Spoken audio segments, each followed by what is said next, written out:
মুক্তিযোদ্ধা, আমার নানা মুক্তিযোদ্ধা। তার মানে এই না যে আমি মুক্তিযোদ্ধা পরিবারের সন্তান।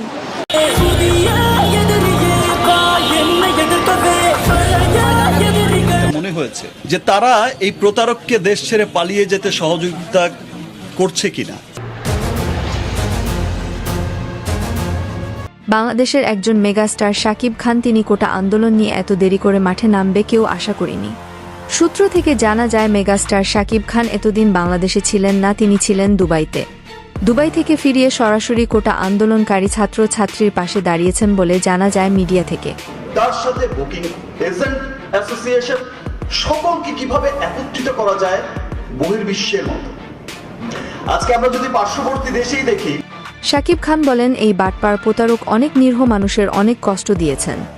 সাধারণ মানুষ আজ 2 মুঠো ভাত খেতেই চিন্তা করে যে আজ আমি সব ভাত খেলে আগামীকালকে কি খাবো।